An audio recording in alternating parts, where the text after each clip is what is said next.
The 17th of March, 1943, North Atlantic. The wind slices the sea into white-hot blades.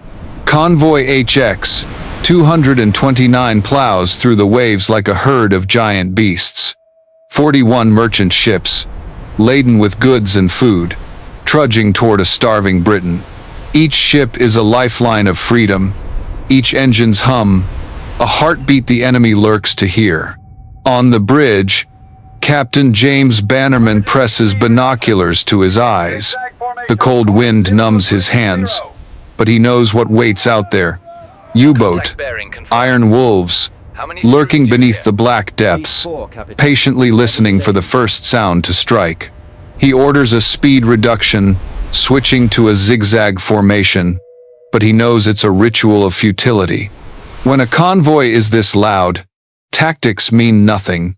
Below deck on the SS William Eustace, the small galley vibrates with the ship's every lurch. Pots hiss, grease sizzles. Amid the chaotic noise, Thomas "Tommy" Lawson, a 28-year-old cook from Boston, scrubs dishes in a soapy, murky sink. He knows nothing of hydrophones or sonar, but he has ears that catch what's out of place. Each time the ship jolts, the galley's sounds shift. Not the clanging impacts, but a deep, steady hum, like distant drums. It comes from somewhere beneath his feet where the ship's steel heart beats. Tommy once worked in Boston's dockyard machine shops. He knows the sound of tired metal. But this is different. It lingers, unending, as if the ship is speaking to the ocean.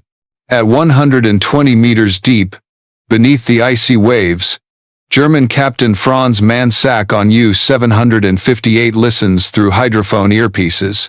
He smiles. The signal is smooth and clear. 100 hertzes, the signature of Liberty-class engines.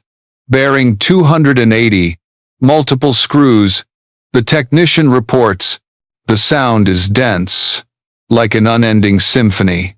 Within it, 41 notes glow brightly on the sonar screen. A hungry thrill spreads through the cramped cabin. Mansack orders, all silent. Await Wolfpack command. Above, the convoy roars through the storm. Metal screeches through the wind. Propellers churn millions of tiny bubbles that burst beneath the hulls. Each small explosion is a spark in the Germans' acoustic darkness. Each burst, an invitation. Tommy doesn't know those bubbles are a death sentence for thousands. He only knows that sometimes, when waves hit hard, the metallic drumming stops, just for a moment, then resumes. The first time, it sends a chill through him. If the ocean can hear them, can it hear their silence? As night falls, the wind shifts. The convoy moves through sleet. From afar, 2 torpedoes from U-221 rip through the water, striking an oil tanker on the outer flank. Fire erupts, lighting the horizon. Bannerman grips the railing. 1 more ship gone. 70 more sailors adrift in freezing water. He orders full speed, but the roaring engines only make the U-boat's ears sharper. A chase waged through sound. Tommy is pulled topside to assist the rescue team. From there, he sees the torpedoed ship sinking. The explosions fade, then vanish into the fog. In that moment, the ocean is utterly silent. No wind, no steel. A strange sensation runs down his spine. The ship dies, and in that instant, it stops making sound. After the attack, he can't sleep. In the engine room, where machinery roars, Tommy sits on the metal floor, eyes closed, listening. He's no engineer, but instinct tells him, this noise is the blood the wolves below are sniffing. If the ship could shut its mouth, maybe they'd survive. Meanwhile, at Western Approaches Command in Liverpool, a new report arrives. March losses, 567,000 tons, the highest since the war began. On Rear Admiral Max Horton's desk, the numbers cut like knives. At this rate, he says quietly, we'll run out of food in 3 months. Across the ocean, Tommy, hunched over his sink, hears the engines pound beneath his feet, unaware that an empire bets its life on noisy ships like these. The storm lasts 3 days. When the sun breaks through, the convoy is 3/4 its original size. The William Eustace survives somehow. Luck holds. But to Tommy, every engine roar is now a warning. Each step into the engine room, he listens, imagining, if the ship could swallow its own voice, would the iron wolves still find them? Somewhere offshore, Mansack leans into his earpiece. Another convoy approaches. The signal is dense, steady, the echo of hundreds of lives unaware they're singing their own requiem. And in the cold ocean's heart, the sea listens patiently. Dear audience, grab a glass of water, take a moment to relax, and keep listening to the story. The twists are still to come, and please drop a comment below letting me know where you're watching from and what time it is for you. It's always a joy to see who's joining us from around the world. Drop a 1 in the comments if you find this story gripping, so we can keep bringing you more captivating tales. March 1943. Britain is exhausted. Ships carrying wheat, fuel, steel, sink faster than they can be launched. Liverpool's docks greet battered convoys each morning, their steel sides scorched, sailors dragging themselves ashore like ghosts from the sea. At Western Approach's command, the Atlantic map is a field of red pins, each marking a lost ship. At the head of the table, Rear Admiral Max Horton stares, silent. For 3.5 years, they've tried everything. Aztec sonar, once hailed as the fleet's eyes and ears, only detects U-boats when they're too close. But U-boats have learned to strike from astern or the flanks. When sonar pings, torpedoes are already launched. Huff-duff radio detection, a marvel, catches German signals, but only when they transmit. When the wolf pack closes in, they go silent as graves. Each new technology brings hope.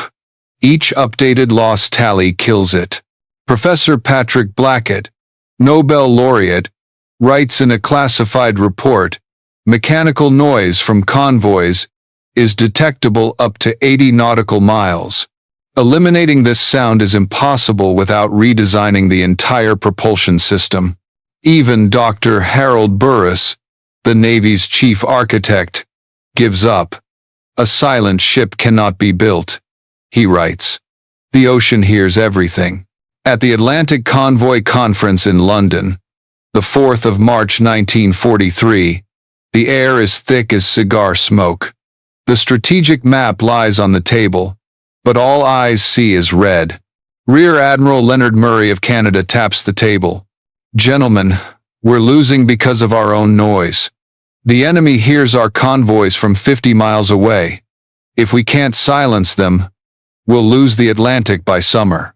An engineer suggests mufflers for each machine, $250,000 per ship. An American scientist proposes rubber coatings for steel hulls, an idea that dissolves in salt water within weeks. A Canadian suggests reverse-swept propellers, but that requires recasting 14,000 units. Each idea evaporates in size. Finally, Horton closes his dossier. No more miracles. We can only add escorts, add planes and pray.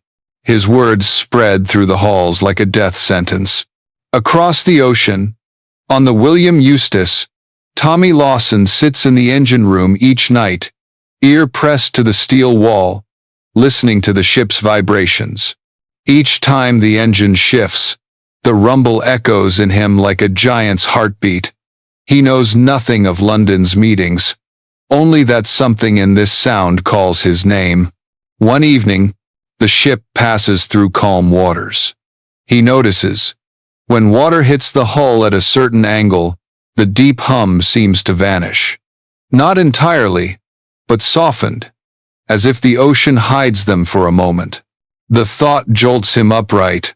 If the engine compartment could be partially submerged, just a bit, could the noise be absorbed? Water, muffles, sound better than air. His theory is absurd, even dangerous, but it haunts him. He begins scribbling in a notebook. Small chambers around the propeller shaft, water tanks near the boilers. A controlled flooding system. When he shows the second mate, the man laughs. "Tommy, you're mad. Flood the ship? You want us all to drown?" But Tommy persists. In his mind, the image of a silent ship loops like a discordant note no one else hears.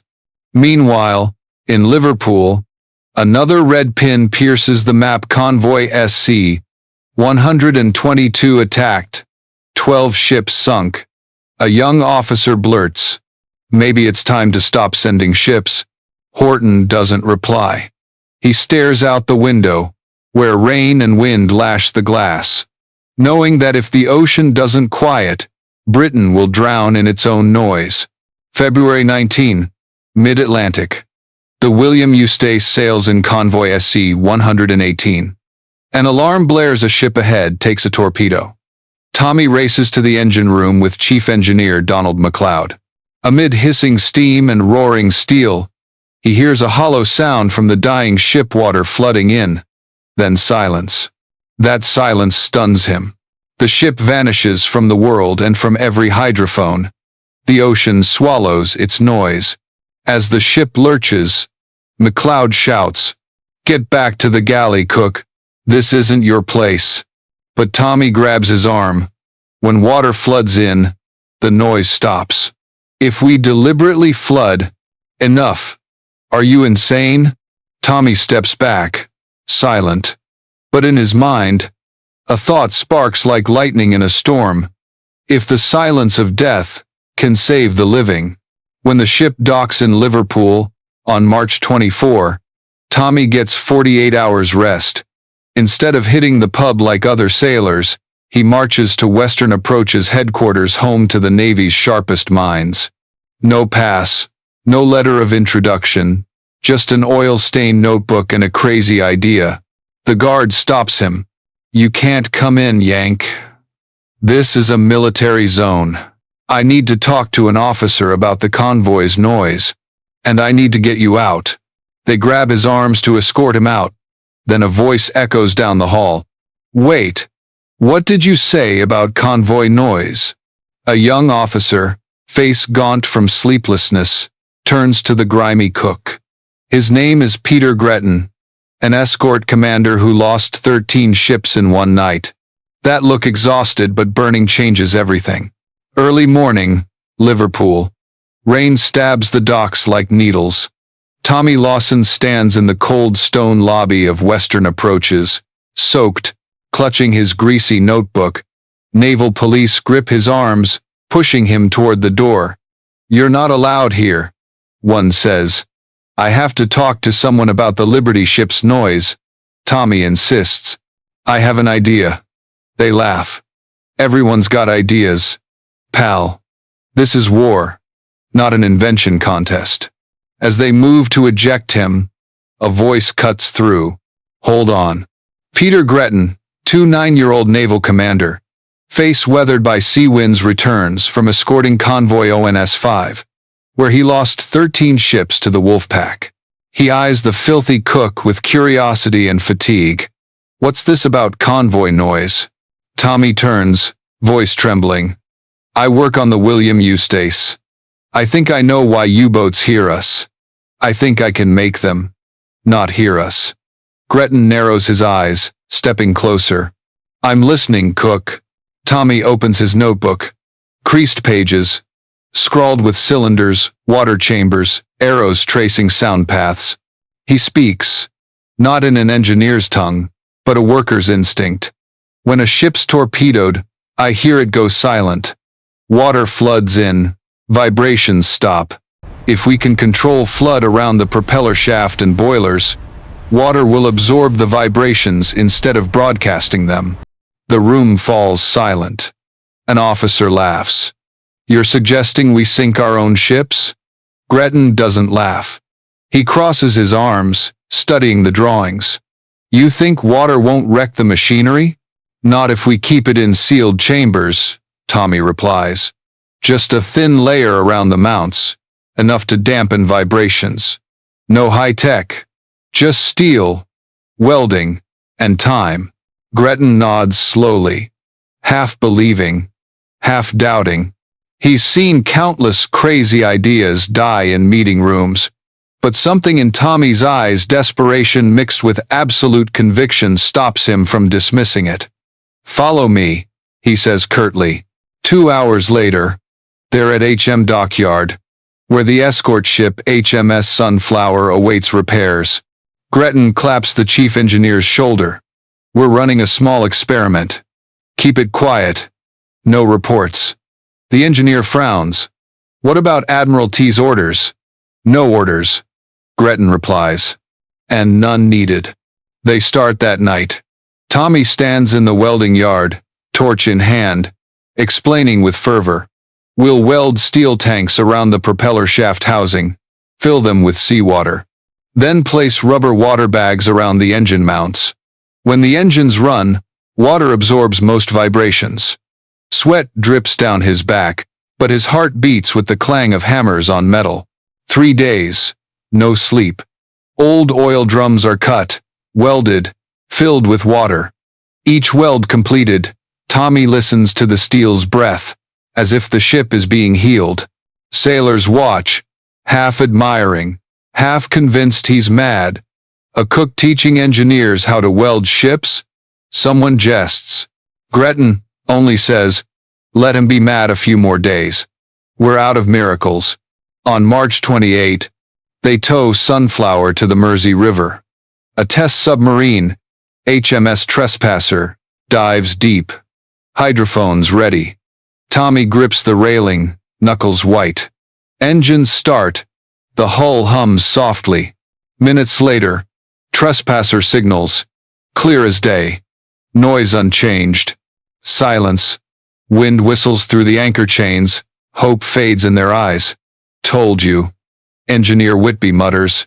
A mad stunt. Gretton starts to turn away, but Tommy still stares at the water tanks. They're leaking, he says softly. We welded them dry. Now water pressure's breaking the seams. If we seal them, it'll work. Gretton sighs. You know what I'm doing, Cook? Breaking every Navy rule. If Admiralty finds out, we're both court-martialed. Tommy looks up. If you don't try, the Germans will sink hundreds more ships. Then there'll be no court left to try us. Silence. Then Gretton nods. 3 more days. If it fails, the experiment's over. Tommy smiles. 3 days is enough. The third night, they work under dim yellow lights, steam clouding the air. Every seam is sealed. When the ship hits the water, the steel tanks hum softly, like a giant beast's sigh. On April 2, they test again. Sunflower runs full speed. Below, Trespasser dives deeper, 1,000 yards out. 10 minutes pass, no signal. 20 minutes. Then the radio crackles. We lost you at 400 yards. Nothing but ocean noise. The deck falls silent. Gretton turns to Tommy. You did it. Tommy's hands tremble. The cold wind carries salt and steel, and amid the engine's roar, he hears the strangest thing yet. Silence. The 3rd of April 1943. London, Admiralty. In a smoke-filled room, Commander Peter Gretton briefs senior officers. Beside him, Tommy Lawson, merchant cook. No rank, stands awkwardly. Hands oil-stained. On the table lies the Sunflower test diagram. We reduced acoustic signals by 97%, Gretton says. The test submarine couldn't hear Sunflower beyond 400 yards. The room erupts in objections. Dr. Harold Burris, chief naval architect, slams the table. This is madness. You modified a Royal Navy ship without permission. And this idea flooding a ship with water comes from who? A. Cook. Scornful eyes cut through Lawson. Gretton clenches his fists. A cook! Yes, but a cook who made U-boats deaf. Unacceptable. Burris snaps. Water inside a ship will unbalance it, corrode it, burn out engines. Does he know anything about hydrodynamic physics? Lawson speaks, voice low and steady. No, sir. But I know when water floods in, a ship stops ringing. I just tried to make it silent without sinking. Rear Admiral Max Horton, at the table's head, stays quiet. He studies the map, the red losses glaring. Then he asks, how long to refit 6 merchant ships this way? Rushbrook, Intelligence Director. Objects. Sir, it's illegal. It wastes steel, manpower, disrupts transport. Horton cuts him off. I asked, how long? Lawson answers softly. 3 days, sir. 6 ships. Horton stares at him, then nods slightly. Gretton, select 6 ships from the next Liverpool convoy. Lawson, oversee installation. If it fails, you both answer for it. If it succeeds, he pauses. We save the Atlantic. Liverpool, April 7. Cold rain and engine smoke blend, cloaking the Liberty ships lined like steel giants. Tommy walks the docks, eyes bloodshot from sleeplessness.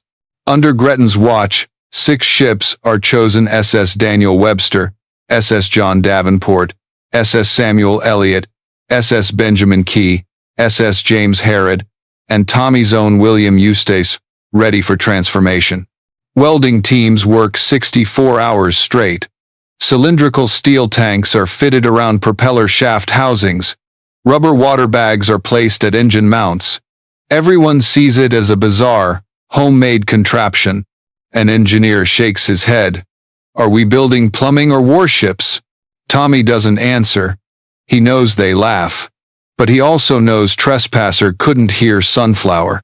Touching the cold, wet steel, he feels it breathe, no longer rumbling, but calm, like a giant steady heartbeat. Gretton inspects each weld, each water line. You sure, Cook? He asks. No, sir, Tommy says. But I know how much silence is worth. Gretton gives a faint smile. Good. We're betting the convoy on it. On April 11, the 6 silent ships are complete. Each weighs 18 tons heavier, but their vibrations drop nearly 30-fold.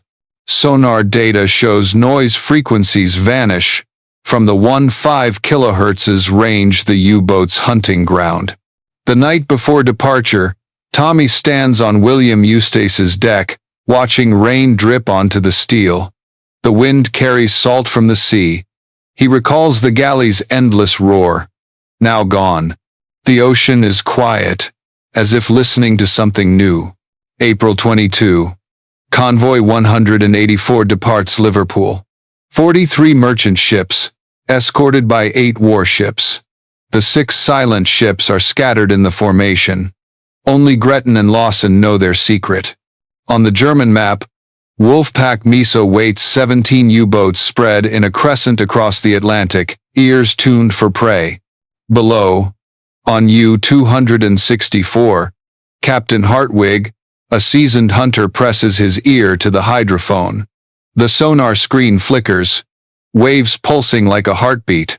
First contact, bearing 290, multiple screws, the technician reports. 40 kilometers out. Hartwig raises an eyebrow. All right, wolves, move in. Hours later, the signal distorts. Sound waves scatter, then vanish. Scan again. He barks. The technician shakes his head. Some signals remain, but weak. Several ships just disappeared. Hartwig frowns. Impossible. A 43-ship convoy can't have just a few sounds. He cranks the sensitivity. The screen shows 27 clear signals. 16 ships, nothing. Maybe the waves?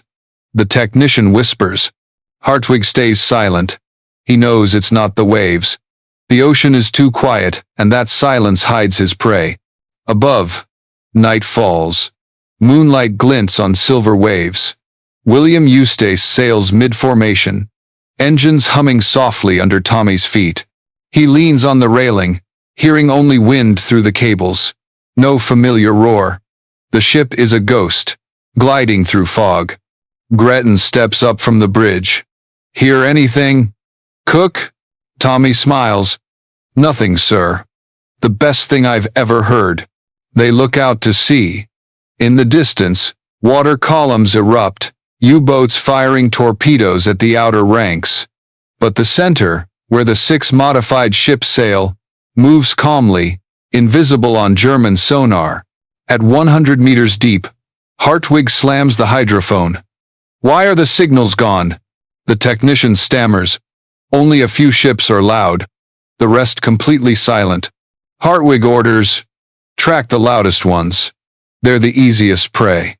Torpedoes launch. 5 minutes later, a deafening explosion tears the night. An oil tanker burns, lighting the horizon red. But the 6 silent ships glide past, mere hundreds of meters away, unnoticed by the U-boats. On Sunflower, an observer reports, torpedoes missed. Center ships, undetected. Gretton's lips tighten, heart racing.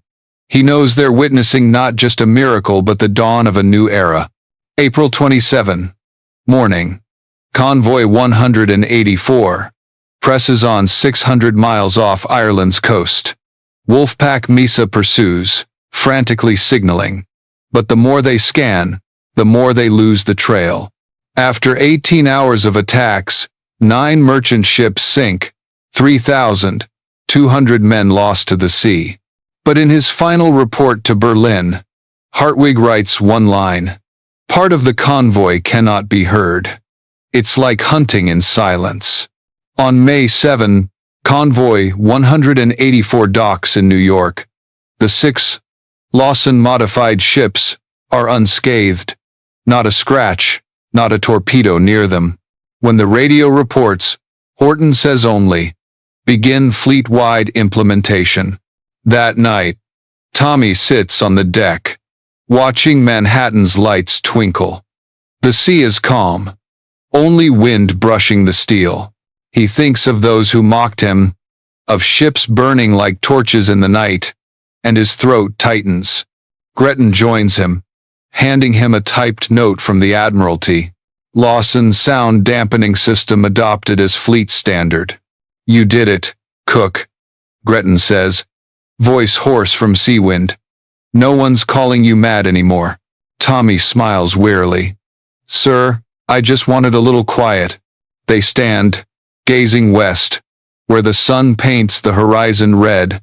The ocean is silent, bowing to ships that learn to hush. May 1943. North Atlantic. The sky is leaden gray.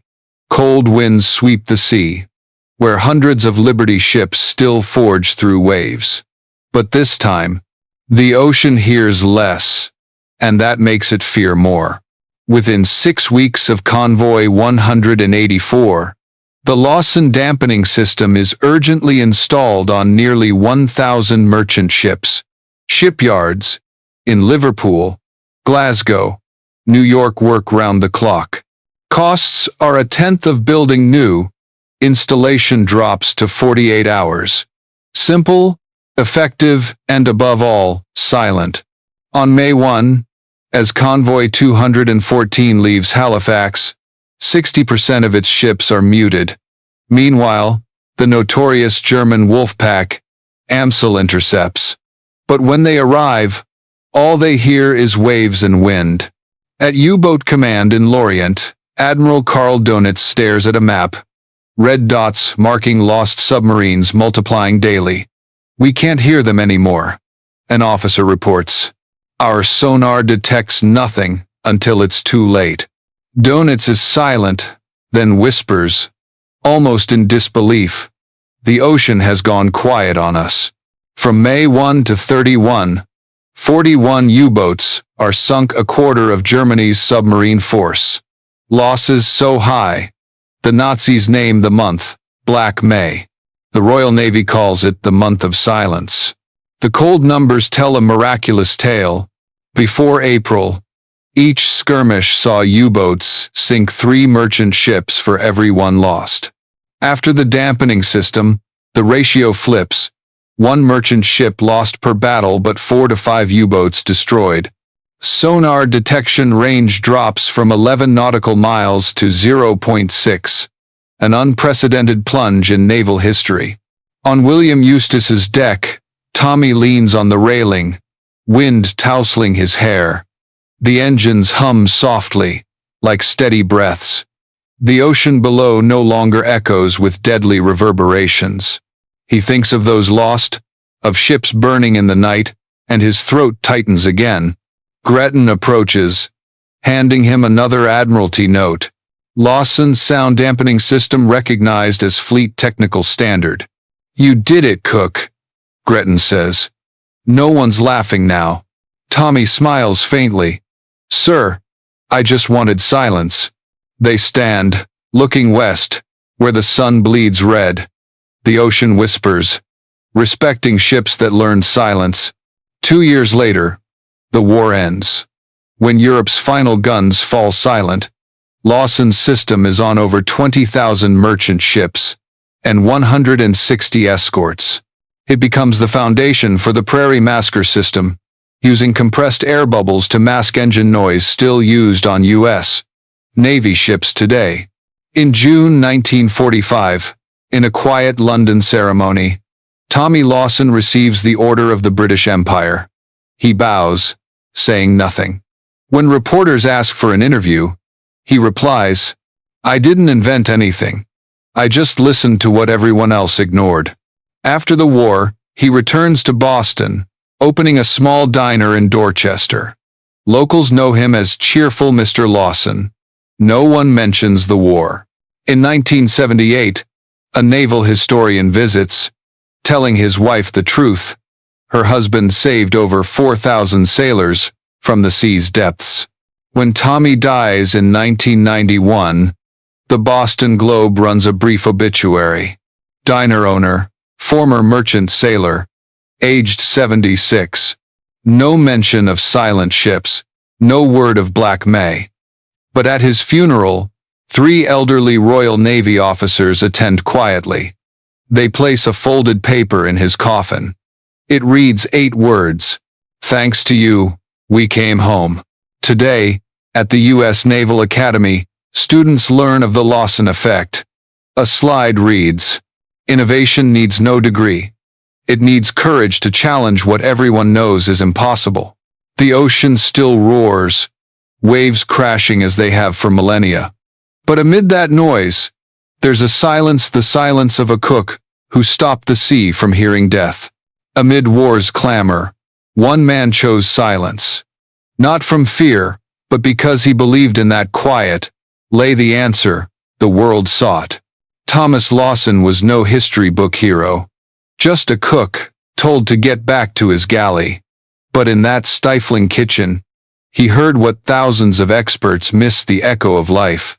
The post-war world lauds commanders, grand inventions, resounding victories, but sometimes the tide turns because of the humblest a pair of ears, an idea, and the courage to say, it could be different. Today, when a U.S. Navy ship glides smoothly through the water, the Prairie Masker hums quietly, carrying the legacy of that cook. No monument bears his name in the ocean, only waves and the silence he left behind. And perhaps that's the truest definition of a hero, not the one heard most, but the one who made the world hear silence.